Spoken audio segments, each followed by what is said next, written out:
नमस्कार दोस्तों, आपका अपना YouTube channel MR easy concept आपका स्वागत करता है। आज हम लोग कंपटीशन मैथ के चैप्टर नंबर 3 लासा और मासा का अध्ययन करेंगे। लासा को इंग्लिश में कहते हैं LCM, जिसका फुल नेम होता है लोवेस्ट कॉमन मल्टीपल, और SCF का फुल नेम होता है हाईएस्ट कॉमन फैक्टर। तो चलिए जानते हैं लघुत्तम समापवर्ती क्या होता है। वह छोटी सी छोटी संख्या जो दो या दो से अधिक संख्याओं में से प्रत्येक से पूर्णतः विभाजित हो जाती है उन संख्याओं का लघुत्तम समापवर्त कहलाती है। यानी कि हम फिर से समझते हैं क्या होता है। वह छोटी सी छोटी संख्या जो दो या दो से अधिक संख्याओं में से प्रत्येक से पूर्णतः विभाजित हो जाती है उन संख्याओं का लघुत्तम समापवर्त कहलाती है। तो चलिए इसको उदाहरण के माध्यम से समझते हैं। देखिए उदाहरण दिया गया है क्या कि 3, 5, 7 और बी वाला दिया गया है 6, 18, 36। तो देखिए पहले हम क्या करते हैं, इसकी LCM निकालने की विधि समझ लेते हैं। पहले हम क्या होता है, पहले दिए गए संख्याओं को हम कामा लगाकर एक साथ लिख लेते हैं। जैसे हमने लिखा है 3, 5, 7। अब इसको अभाज्य संख्याओं से काटते हैं। पहले सबसे छोटी, फिर उससे बड़ी, फिर उससे बड़ी से काटते हैं। ठीक है, तो देखिए यहाँ पर तो 2 नहीं है, तो पहले हम लोग 3 से, ये 2 से कटने वाली संख्या यहाँ पर नहीं है, इसलिए हम लोग पहले 3 से काटेंगे। तो 3 से काटेंगे, 3 करने में 3, 5 को सीधा ऐसे रख देंगे, यहीं पर उतार देंगे वैसे। ठीक है, 5 और 7 उतर गया। अब 5 सबसे छोटा मतलब 5 हुआ, करने में 5, उसके बाद 7 से उतर जाएगा, उसके बाद 7 करने में 7 हो जाएगा। ठीक, उसके बाद क्या करते हैं, जो इसका वो होता है क्या, जिससे हम लोग काटे रहते हैं, इसके गुणनफल को ही हमारा क्या होता है, ही LCM हो जाता है। ठीक, तो चलिए देखते हैं दूसरा वाला बी वाला।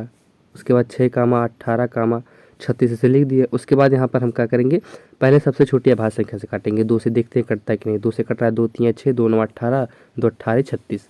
फिर 2 से देखिए कौन कौन सी संख्याएं कट रही हैं। यहाँ 18 कटेगा, 3 ऐसे उतर जाएगा, 9 ऐसे उतर जाएगा, और यहाँ पर क्या है 18 को काट देंगे, 2 9 18। अब देखिए किससे कट रहा है, अब देखिए 3 से कटेगा, 3 करने में 3 हो जाएगा, 3 त्रिक 9 हो जाएगा। उसके बाद फिर 3 त्रिक 9। ठीक, अब देखिए फिर 3 बचा है तो 3 काट दीजिए, 3 करने में 3 हो जाएगा। ठीक है, अब इस जिससे हम काटे हैं इसका गुणनफल क्या हो जाएगा, हमारा LCM हो जाएगा। तो LCM हमने लिख दिया क्या, 2 गुणे 2, 3 गुणे 3, यानी कि 2 दूना 4 और 3 त्रिका 9 चौक 36। यही इसका क्या हो जाएगा, आंसर हो जाएगा। दोस्तों अब नेक्स्ट आगे देखते हैं क्या है। आगे इसका शॉर्ट ट्रिक सोल्यूशन है, तो चलिए देखते हैं इसको हम लोग शॉर्ट ट्रिक से कैसे करते हैं। ठीक, तो चलिए देखते हैं।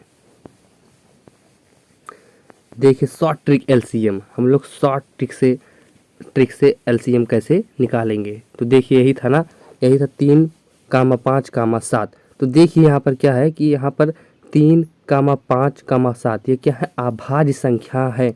तो अभाज्य संख्या का गुणनफल क्या होता है, उसका LCM होता है।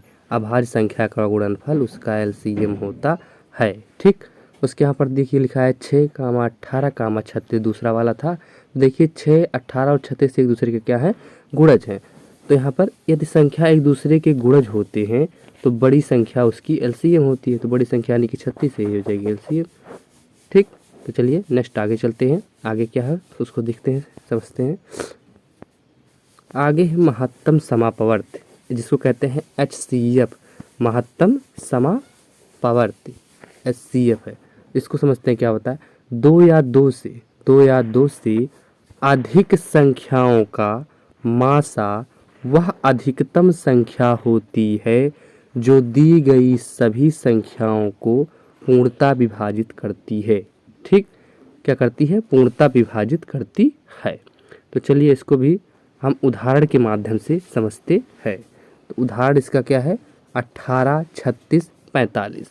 ठीक है, LCM में क्या करते हैं, हम सबको एक साथ कॉमा लगा कर लिखते हैं। इसमें क्या करते हैं, हम सबको अलग अलग गुणनखंड करते हैं। ठीक है, सबका क्या करते हैं, अलग अलग गुणनखंड करते हैं।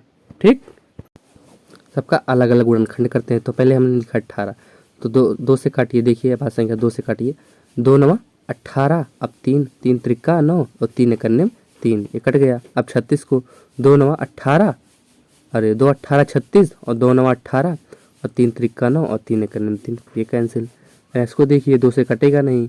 ठीक है, क्योंकि 2 से वही कटता है जिसके लास्ट में सम संख्या होता है ठीक है, तो यहाँ पर सम संख्या नहीं है। ठीक, सम संख्या है तो 3 से कटेगा ये, तो 3 एक अन्य 3 और 3 पाँचे 15, ये 15 भी 3 से कटेगा, 3 पाँचे 15 और 5 एक अन्य 5, ये हुआ।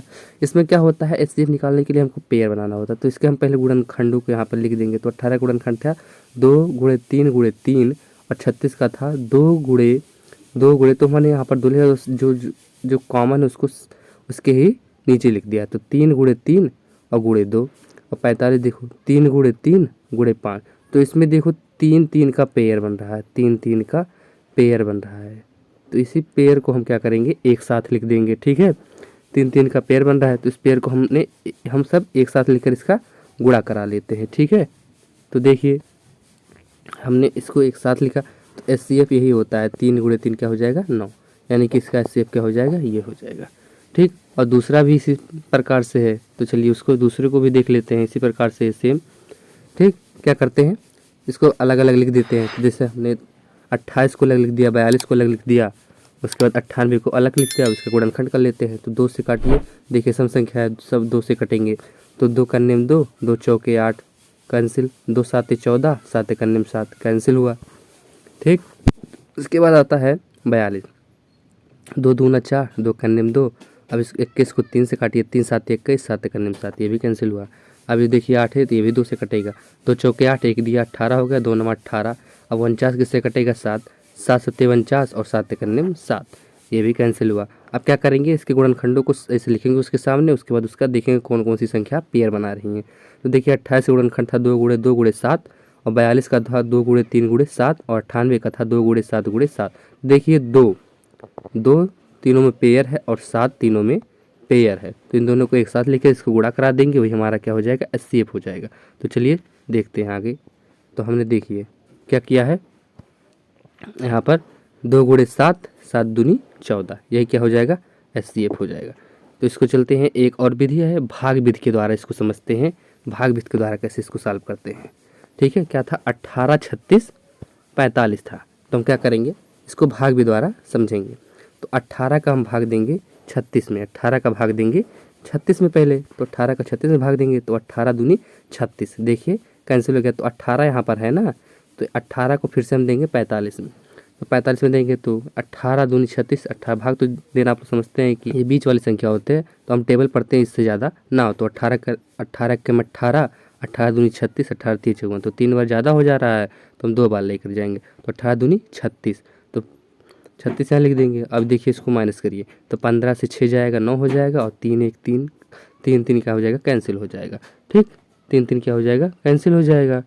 उसके बाद फिर क्या होता है, 9 9 आ गया, 15 में से 6 9 9 बचे 45, 45 कैंसिल, हमारा जो ये आया 9, ये हमारा क्या हो जाएगा, एचसीएफ। सिंपल सा है। चलिए नेक्स्ट आता है शॉर्ट ट्रिक। शॉर्ट ट्रिक से हम कैसे एचसीएफ को ज्ञात करते हैं, देखिए बहुत ही सिंपल है, आराम से समझेंगे।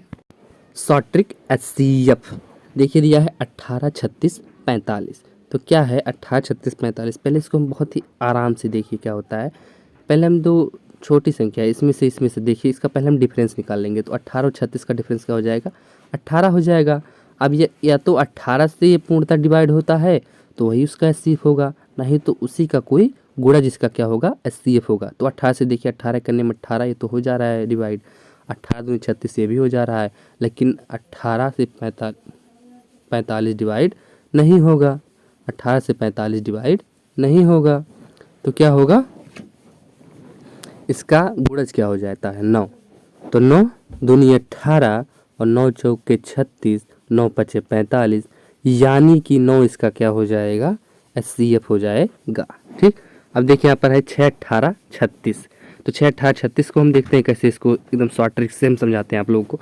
देखिए जब भी गुणज संख्या दी होती है, जब भी गुणज संख्या दी होती है तो उसकी जो सबसे छोटी संख्या होती है वही उसका एचसीएफ हो जाता है, और एलसीएम हो जाता है उसकी बड़ी संख्या। ठीक है, ठीक, अब आगे देखते हैं, नेक्स्ट चलते हैं आगे की ओर।